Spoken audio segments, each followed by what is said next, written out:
Okay, today's keynote is called Lead the Responsive Organization Revolution. Our speaker again is Dux Raymond Sy. He's the Global Vice President of Customer Strategy and Solutions for AvePoint, who's SPTechCon's diamond sponsor for many years. We appreciate that. Dux is responsible for leading the development and delivery of strategic customer solutions that drive positive business transformation and enables organizations to achieve their overall mission. Dux is a project management professional certified and a SharePoint MVP, and he's authored many books, white papers, articles, and the book, of course, SharePoint for Project Management. He's been a longtime friend of SPTechCon. We're happy to have him here. Ladies and gentlemen, Dux Sy. Thank you. So, very excited to be here.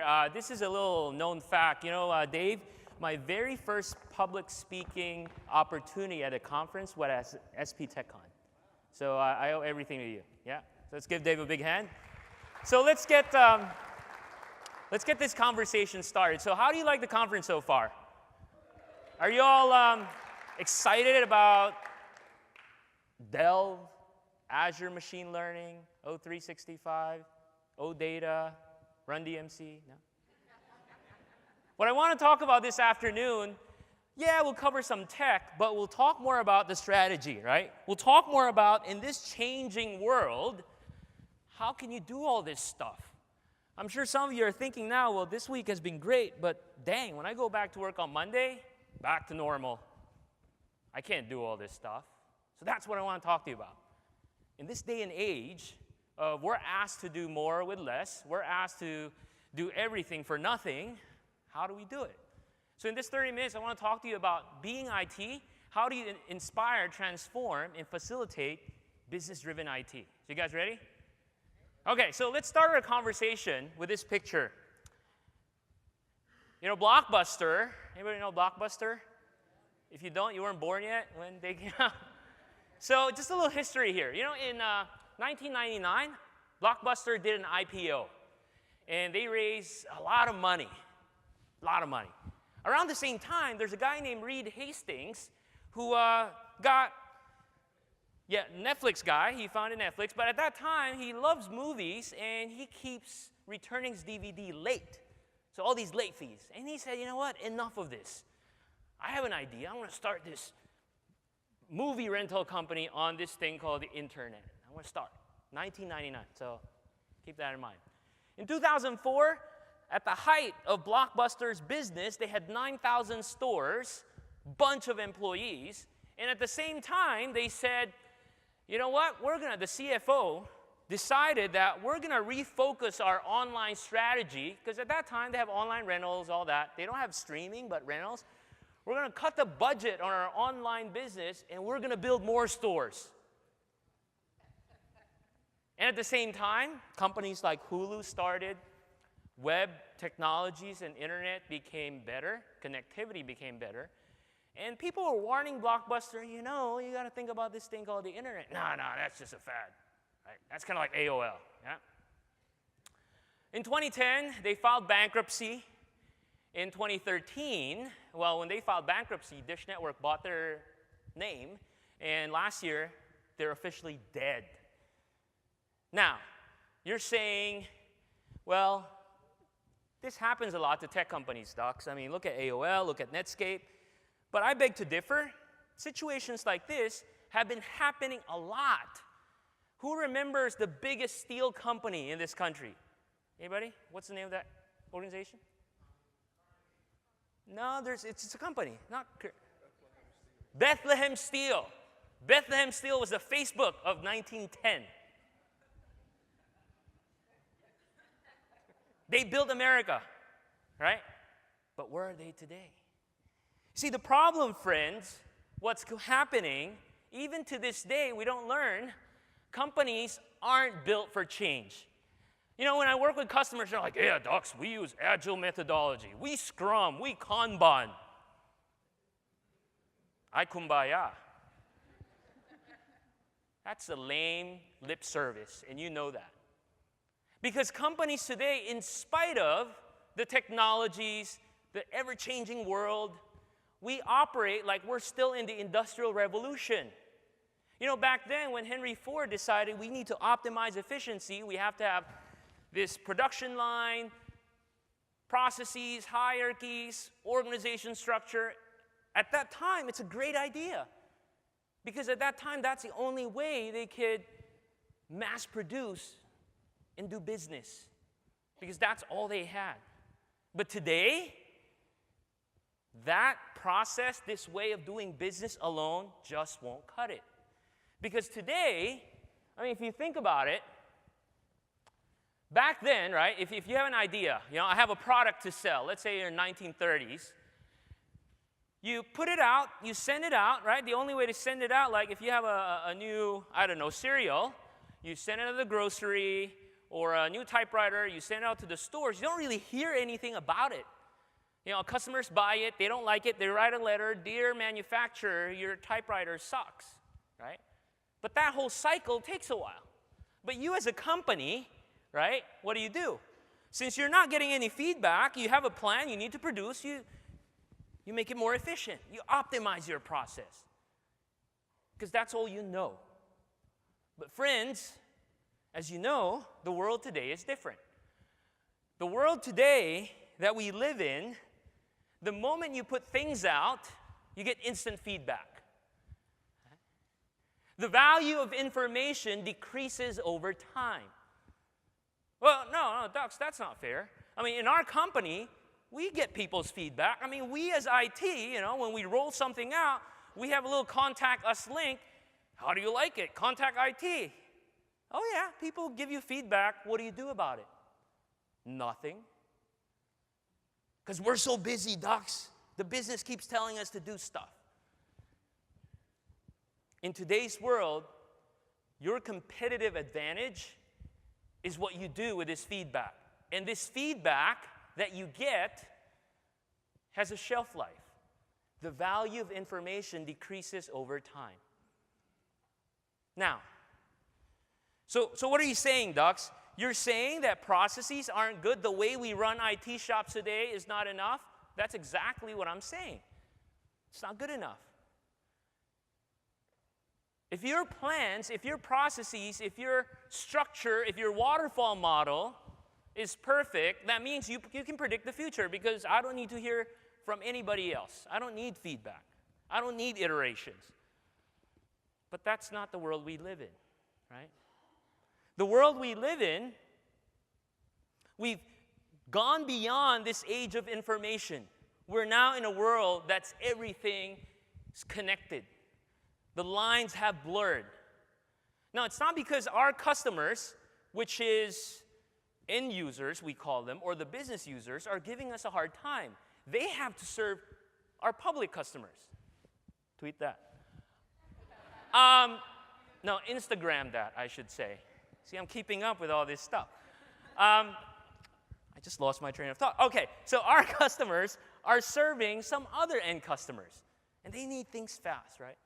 But we as IT, what are we doing about it? It's all lip service. But the good news is, this is a great time and a great opportunity for us to take that leap. So just to recap, what's these changes that's going on? Used to be, everything takes so long because we can't get feedback as fast. Technology doesn't support for it. But today, technology has caught up. So today, we have to rapidly innovate. You like it or not, this is the new norm. Today, before, where we can't have access to data as fast and as much, today, it's different. We have a lot of data. In fact, data overload, right? I'd like to say content is not king anymore. You know, back then there's this, oh, content is king, right? That's not true. Today, content is not king. Context is king. So how do we do that? I mean, think about your world, your executives. I want a dashboard because I want to put in all our KPIs and metrics and see how sales is doing or how our projects are doing. Y'all with me? Yeah? By the way, that gets you promoted when you go back to work. Talk to your boss, look at him or her straight in the eye and say, dashboard, instant promotion. Today, the concept of workplace is not a desk It's not 8 to 5. It's not a physical location. Mobility is how we work. I mean, think about how you work, right? You wake up in the morning. What do? You take out your phone, and you start looking at your emails. Maybe you get started on the email. You don't finish it because you got to get breakfast. You pick up your iPad, continue the email. You don't get done. You wait for the tea. You're still not done, but when you get to the office, you finish that email and hit send. Work shifting. That's the new norm, right? How are we supporting that?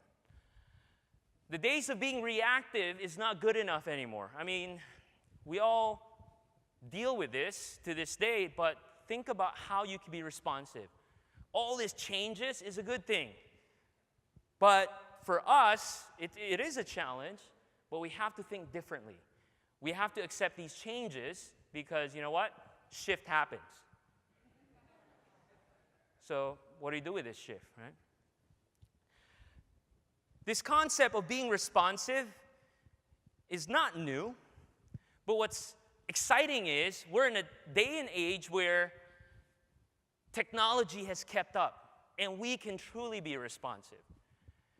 There's 4 telltale signs of this revolution. First, we're in the age of BYOD. I don't need to expand on that.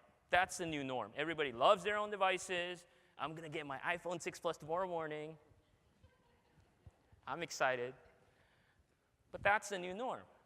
The second sign of this new world we live in is how fast things move. Acquisitions, mergers, companies rising and falling, new technologies coming. Things just happen so fast. And we as IT were asked to support all this speed. Citrix is not good enough anymore. Still use Citrix. Don't raise your hand. We're asked to do more with less. And lastly, communications has greatly changed. For example, how many of you got 50 emails last week? At least 50. Raise your hand and keep it up. All right, of those hands that are up, how many of you received 2 handwritten letters last week? Keep it up. See? It changed. You did? Was it your birthday?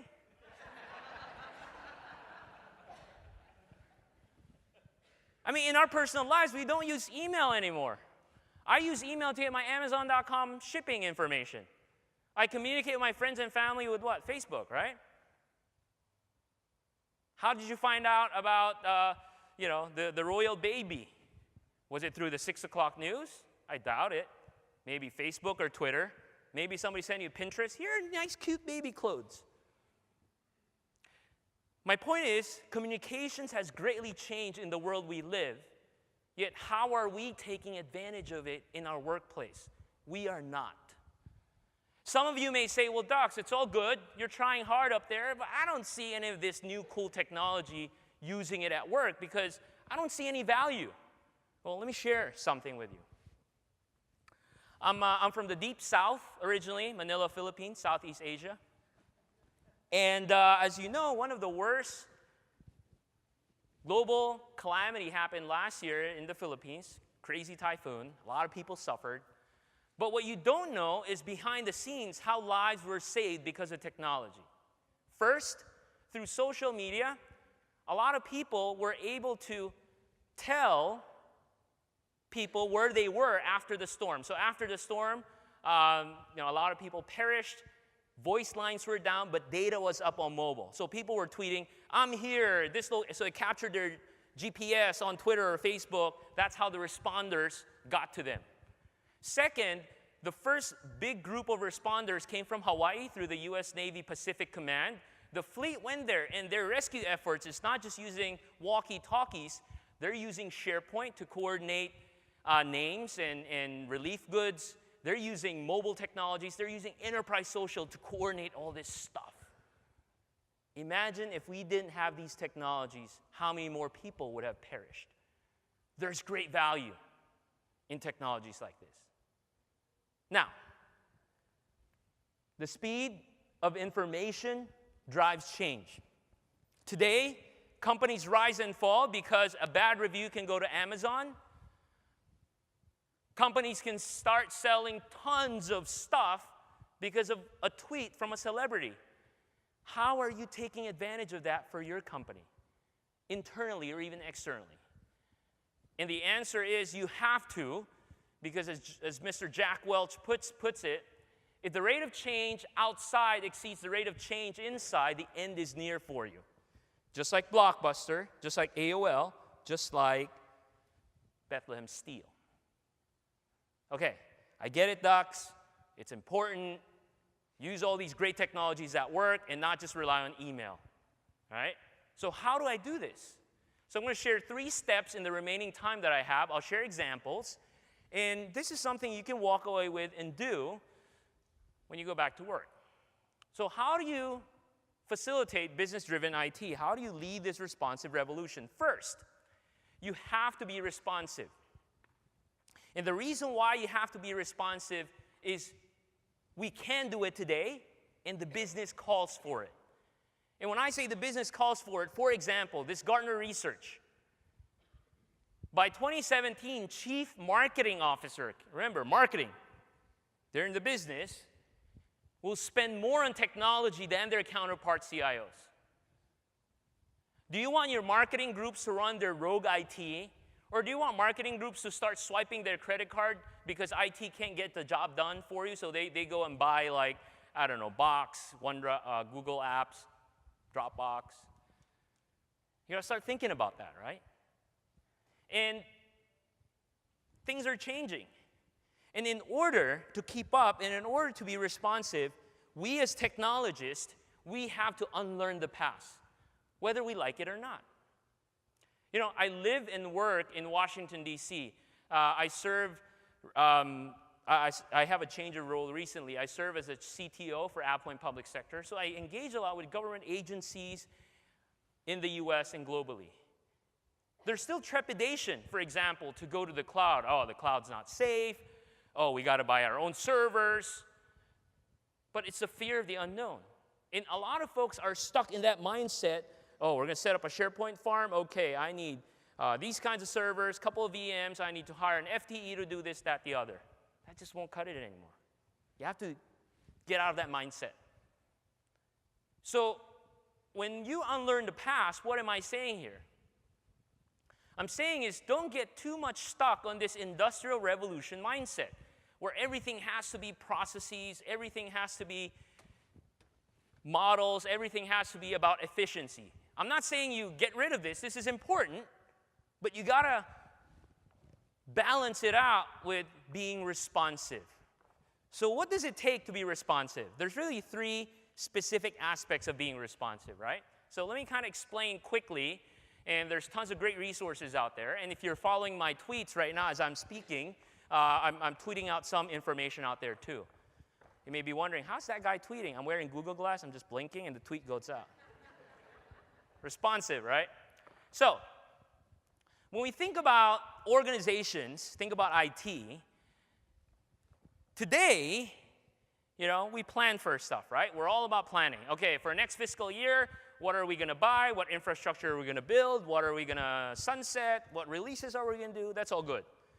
Now, to make these plans work, we have to have some level of control. Essentially, we tell people, okay, Sham, you're going to release this new product, and this is what you need to do. So there's some level of control, and we ask people to do what they do, and that's all they do. And then because of that, since I'm told to do this thing or this one thing, and I need to follow this 12-month plan, there's no need to share, to be open, to learn about new things with other people in the organization. So now there's these silos or secrecy that's going on. And a lot of us still operate this way, right? So what do we need? How do we balance this out? How can we be more responsive? When we talk about responsiveness, there's a correlated aspect of these 3 elements. First, when we talk about planning, right? Planning is important, don't get me wrong. But we should leave room for people to experiment, to try new things out, to iterate. We should leave room for people to change, to fail, and it's okay, right? And when we talk about control, we give some room for autonomy, where they can try new things out or provide alternative recommendations. And then lastly, in this concept of silos and being secret, we should promote this idea of being transparent. I'll share an example in a second. So really what I'm talking about here is in this model, and I'm not saying it's only applicable to an entire organization. I mean, within IT, you know that. Oh, those are the security guys. These are the application guys. These are the database folks, right? I mean, we still work that way because we have our day job, but in the end, to be responsive, we have to work like a network. There should be room to experiment. There should be room for autonomy. There should be room for transparency. So let me share an example. I'm going to show you a video in a second, and let me kind of set this video up. I'm going to show a video about Red Robin, and you know everybody knows Red Robin, right? The fast food place? Okay. So Red Robin, in this restaurant business, it's very competitive. It's not growing as fast as they would like, and they're trying to figure out how to save money, okay? And IT had a great idea on how to figure this out company-wide. So let's see what they did, and I'll talk more about what the results were. In the Great Recession, many best-in-class competitors made decisions around efficiency and effectiveness that helped them preserve their margins. Well, Red Robin hadn't done any of that. And from my experience, I realized that there were a lot of efficiencies to be had if we only unleash the power of our team members to help us. Our CFO offered to write a $1,000 check out of his own pocket for the best cost savings idea that we could come up with, but he had two rules around those cost savings. The first is it couldn't negatively impact a guest or a team member. And second is it had to be sustainable. It couldn't be a one-hit wonder. Well, historically, if you wanted to get ideas from the front line, you went out and you talked to people, and I did that. With Yammer, you're able to put a challenge out to 25,000 people at the same time. And what he did is he got on stage and he launched this at our annual leadership conference, but then engaged this contest on Yammer. Surveys are one-way communication, whereas when you do this kind of challenge in a forum like Yammer, it becomes multi-directional and people can contribute to that idea. Having that ability has really made us more of an innovative company, which is really going to move us forward in the industry. Having them talk about it on a social network really engaged the competition. We ended up settling on a pretty simple winner, which was a reusable kids cup. So it's better for the environment, it's obviously cost savings for the company, and it's a win-win all the way around. Yammer was a terrific enhancement to that because it gave people the ability, without getting second-guessed or judged, to put ideas on the table about where we could save money without hurting the guest, without hurting the team member, and without compromising our quality. This is a very simple exercise, right? They needed to figure out how to save money. Instead of hiring consultants, they crowdsourced it on Yammer. They incented people.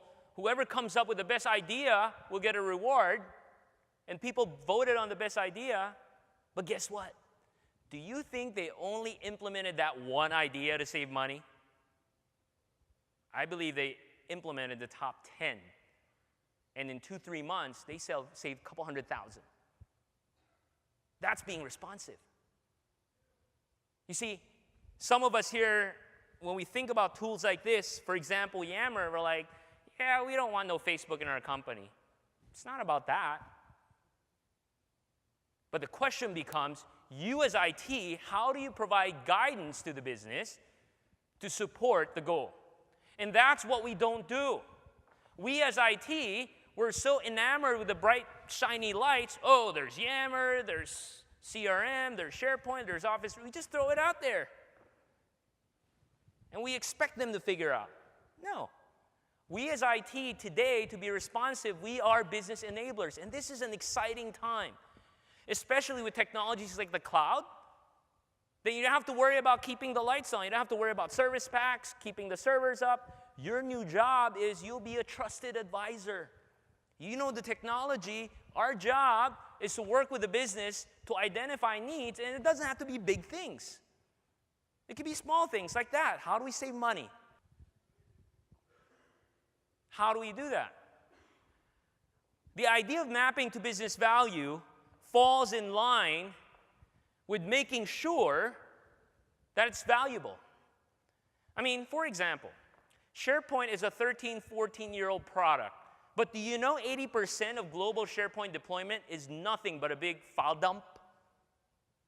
I'm talking about all of you, right? While the idea of SharePoint is great, it's phenomenal, but it's too much for the end users. Change is the hardest. So if you want to make people change, it should be worthwhile, right? And when you think about change, you got to think about the business. Business matters, IT doesn't matter. I love this quote from a good friend Dan Holm from IT Unity. He said one time, business matters, SharePoint doesn't matter. So it's the same idea.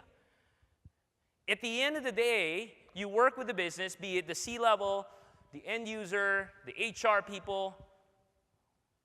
What are your day-to-day frustrations? How can we help you? And then you connect the dots. Now, how do you do that, right? A couple of things I want to share with you. First and foremost, don't go IT on them. Just like the Fight Club, what's the rule of the Fight Club? That's right. You don't talk about ScarePoint or SharePoint. Because this is how we do it. Hey, HR, how do you like your SharePoint? Team sites, surveys, wikis, you want to supersize it? Let's put Power BI. Next! That's what we do. Niet. The way we engage with the business to provide value is understand what they do, right? So I'm going to share a story and a quick example, quick demo here. Yes, I use a Mac, get over it. So first thing, I want to share with you this website. In case you don't know, there's a website called Discover SharePoint, produced by Microsoft. You can go here and look at actual business units like HR, right? So HR, how can we help HR? Maybe onboarding. So it gives you a use case, a video, and even how-to. So now when you talk to HR, you go, how do you guys onboard? Oh, wow, it's so manual. You email stuff. Now check this out. Would this help you? So that's how you talk to them, right? Another example is, so I work a lot in public sector. One of a big group of customers I work with is Department of Defense. So we were talking, they're like, you know, Dux, we're good with Office 365 and SharePoint, but the problem is we have a unique requirement of geofencing and enabling certain devices at certain locations to access the content. So essentially what they want is, if Dux is in Boston today, he can access only this site with this specific iPad or Windows phone or laptop. That's what the requirement was because of security. I get it, right? Obviously, there's nothing today. There's nothing built into SharePoint and Office 365 that supports that. So I'm like, actually, yeah, we have a solution. So here's what we're going to do, right? So I'm going to pull up a SharePoint environment here. So we have a solution where, you know, we can say, okay, we define that it can only be accessed in Boston. The trick is, how does this thing know that I'm in Boston, right? So I've got this going. So when I click my SharePoint site, it says, I want to find out where you are, right? Because my laptop doesn't have GPS. So it says, go ahead and authenticate. So I'm going to bring up my iPhone 5 Plus. iPhone 5 Plus. So it has GPS and all that. So it shows me a QR code. I'm going to take this picture. All right. There you go. So it took the picture, sends back to the server, validating where I am, and it's going to check. It says, okay, you can go in, and it automatically redirects me. Is that cool?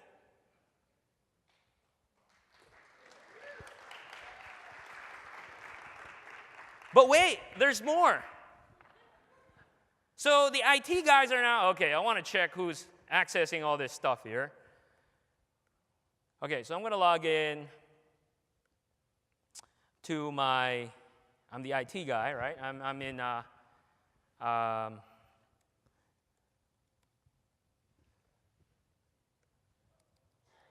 they changed my password?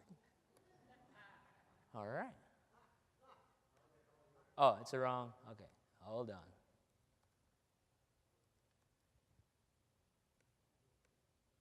Oh, there you go. Good. So I logged in, right? I want to look at my access logs. So I look at that. And boom, boom, boom, boom. Oh, Dux logged in with Mac on this location. Okay, let me check where that is. Boom. Cambridge Street. Oh, wow. If only Snowden knew about this. Okay. Right? So that's a business need. And you can do this today. Well, Dux, that's cool, but we don't work in DoD. That's very specific.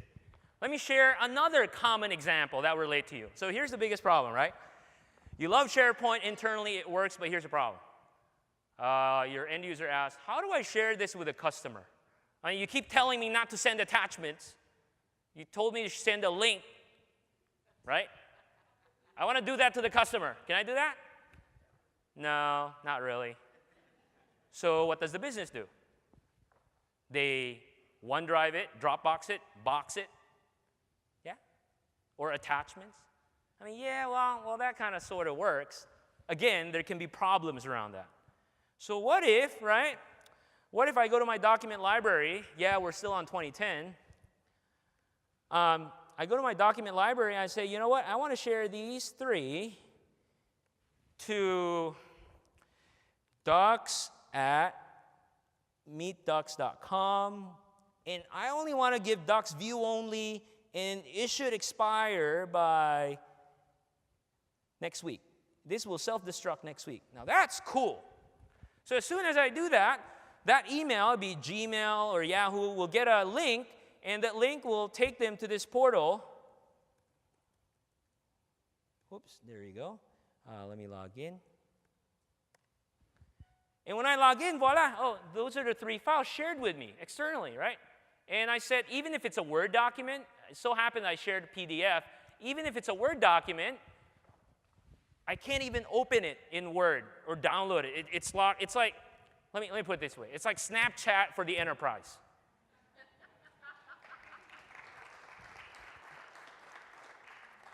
So my point being, friends, is we as IT, we got to be responsive and agile to the business needs because technologies are there today, right?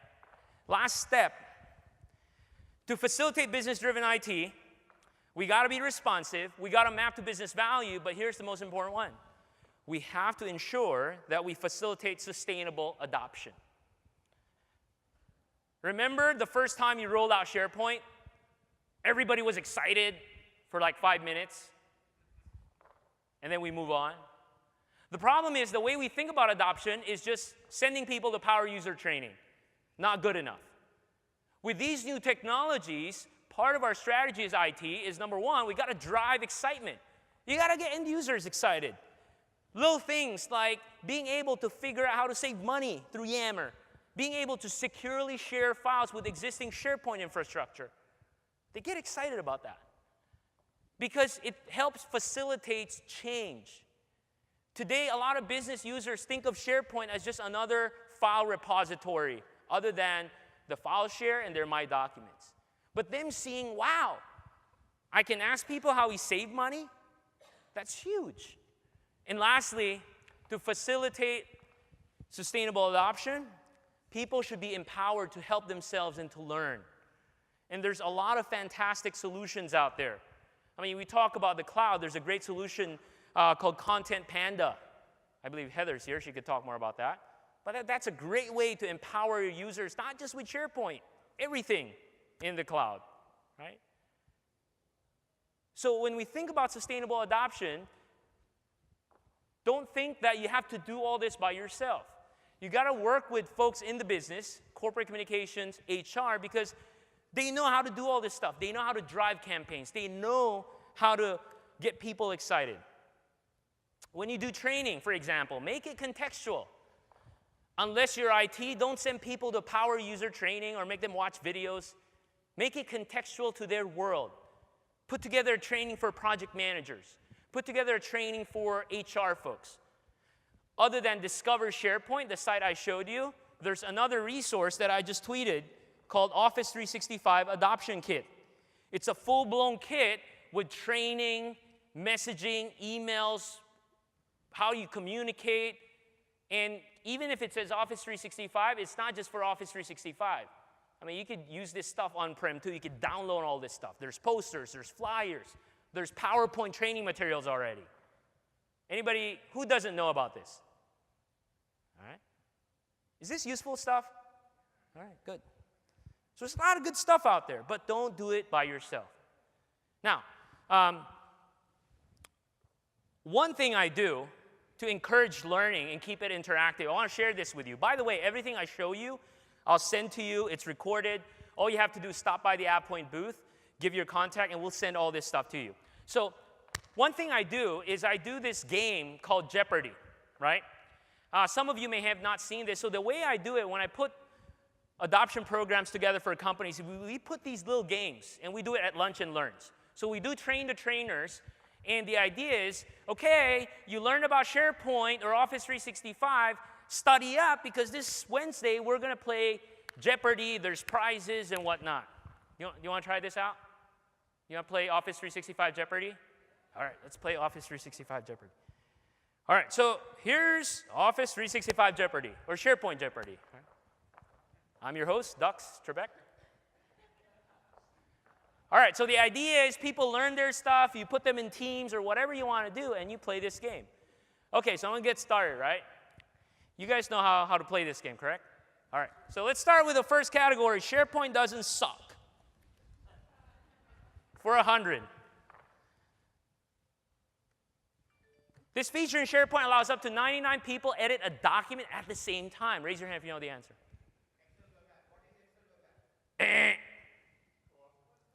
What is co-authoring? Very good. Let's give her a big round of applause.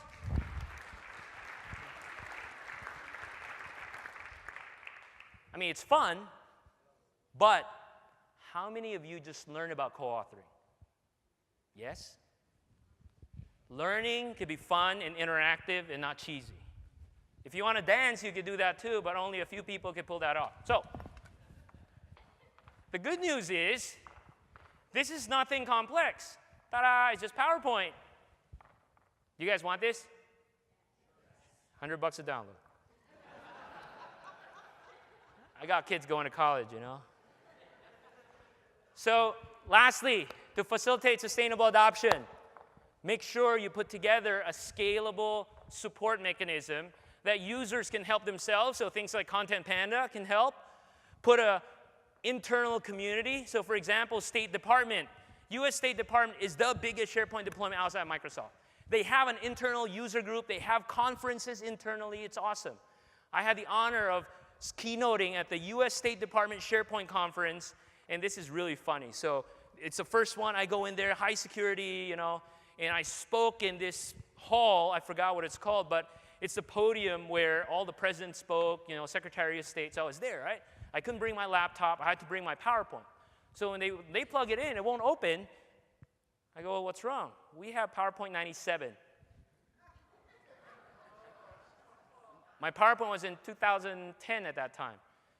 And I go, no problem. Do you have internet? Yeah. Is it IE6 at least? Yeah. So I pulled up my site.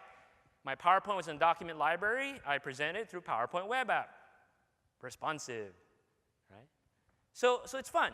But put together an internal community, especially the larger you are, you should. If you're a small company, you're like, we can't put a community. There's a lot of user groups where you are. Here, solid Office 365 user group, SharePoint user group, conferences like this. And then lastly, IT is the last level of support. IT shouldn't be taking care of every single thing because they cannot scale, right? 3 steps to facilitate business-driven IT. You got to change your mind. You got to be responsive. You got to map the needs, or the technology, I should say, to what the business value is. And then lastly, you got to drive and help facilitate sustainable adoption. That's where we should be as IT today. So what do you guys think? Useful? Before we end, on the count of 3, I want you to shout this. 1, 2, 3. Shift happened. Thank you. Enjoy the rest of the conference.